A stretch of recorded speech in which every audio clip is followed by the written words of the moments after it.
4-cü turda Bakı Gəpəz qarşılaşmasında Elvin Əsgərov baş hakim funksiyasını yerinə yetirmişdi. Həmin oyunda Bakı 3-1 hesablı qələbə qazanmışdı. Həmin oyunda da 7 sarı vərəqə və 1 qırmızı vərəqə göstərmişdi Elvin Əsgərov. İndi isə komandanın əsas heyətinə nəzər salaq və təbii ki, bu hücumdan sonra Şoliç cərimə zərbəsini yerinə yetirir. Bakı komandasının hücumu Kargbo və müdafiəçilər topu uzaqlaşdırdılar. Son anda top uzaqlaşdırıldı.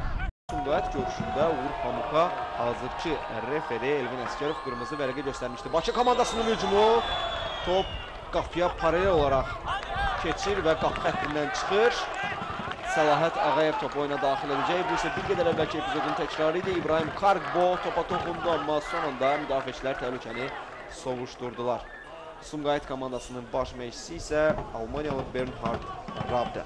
Azaldı 6 oyuna 12 xal toplayıb. 3 qələbə, 3 heçəçə.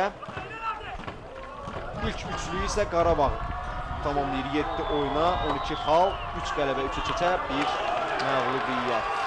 Elvin Məmmədov, Kargbo, Nenad Kovačević.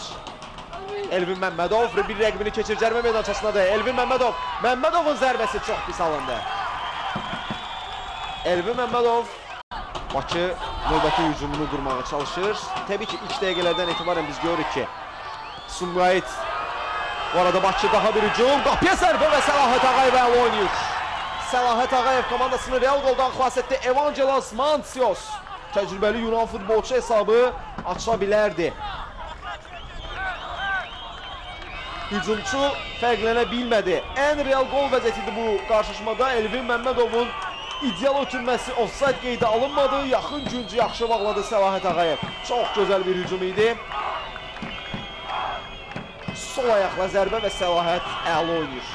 Qapı qarşısına ötürülən top, müdafiəçilər topu uzaqlaşdırırlar. Bakının hücumu davam edir, daha bir zərbə alınmır və olmaq üçün həm Bakının, həm də Sumqayıtın azarkeşləri var. Təbii ki, Sumqayıtın azarkeşləri daha çoxdur. Qonaqların sağ cinahtar hücumu kəsərli alına bilər. Qapıya zərbə alınmır və top toru üstdən silkələdi. Qapı qarşısına ötürülən top Edin Nuridinski əlindən gələn əsirgəməyəcəyini bildirib. Sumqayıt şəhər stadionunda azarkeşlərin dəstəyi Sumqayıt komandasının azarkeşləri idi bu. Uğur Pamuk. Pamukdan uzun ötürmə Orxan Əliyev istiqamətinə. Dəqiq alınır. Əliyev topu saxlayacaq və yanında Şəhriyar Əliyev var. 2 Əliyev soyadlı futbolçu üz-üzə. Slavik Alxasov mərkəzdə oynayır. Murad Ağayev. Alxasov.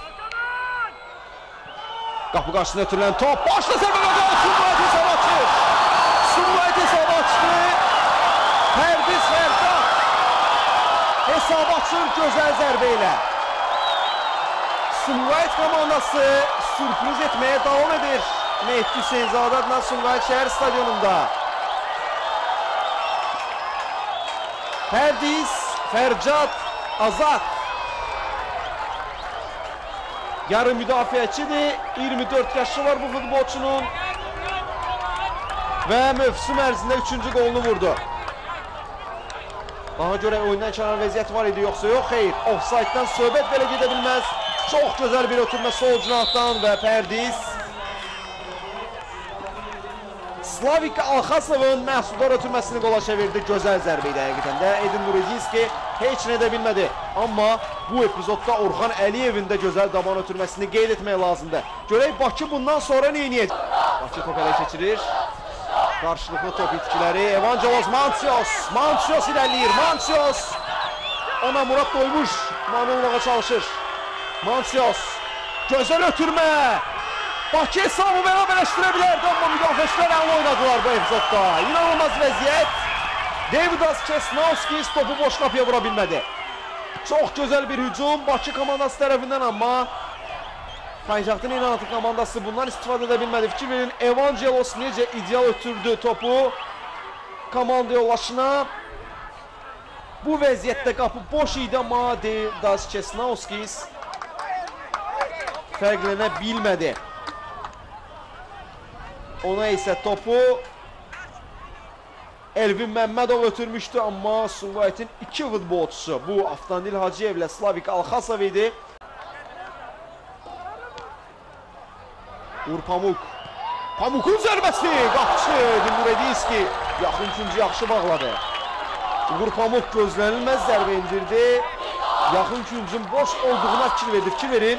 Çox qüvvətli və dəqiq zərbə. Top fırlanırdı. Trayektoriyasını da dəyişirdi Edin Nuredinski. Vaxtında bu təhlükəni sezdi və burada Səlahət Ağayev diqqətli olmağa çalışır. Cərimə zərbəsini Şoliç yerinə yetirir. Aleksandr Şoliç və topa heç kəs toxuna bilmir. 3 təcrübəli Avtomobil Hacıyev, 5 Murad Doymuş, 6 Taner Tak-Tak, 7 yeganə qolun müəllifi Pərdiz Fərcad Azad. Sumqayıtın hücumu Orxan Əliyevin ötürməsi, ikinci qolu vura bilər, meydan sahibləri zərbə alınmır və təhlükə sovuşdurulmaq üzrədir, amma Sumqayıt israrla ikinci qolu vurmaq istəyir. Nəhayət ki, top uzaqlaşdırıldı. Təhlükəli vəziyyət Bakının qapısı qarşısında. Fit səsləndi. Şoliçin zərbəsi və qapıcı oynayır Səlahət. Səlahət Ağayev mükəmməl oynuyor. Gənc qapıcı Səlahət Ağayev artıq neçənci dəfədir ki, komandasını Real qoldan xilas edir. 21 yaşı var. Səlahətin Interə məxsusdur və icarə əsasında Sumqayıtda çıxışıdır. Şoliçin qüvvətli zərbəsi və Səlahət Ağayev. Solaxay zərbə. Ağayev. Ceyhun Sultanov topun yanındadır. Fit səsləndi. Ceyhun Sultanov topu birbaşa qapıya vurdu Nuredinski.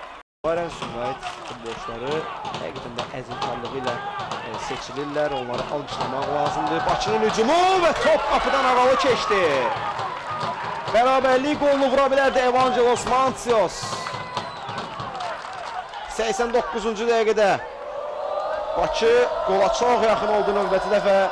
Yunan futbolçu dəqiq oynamadı.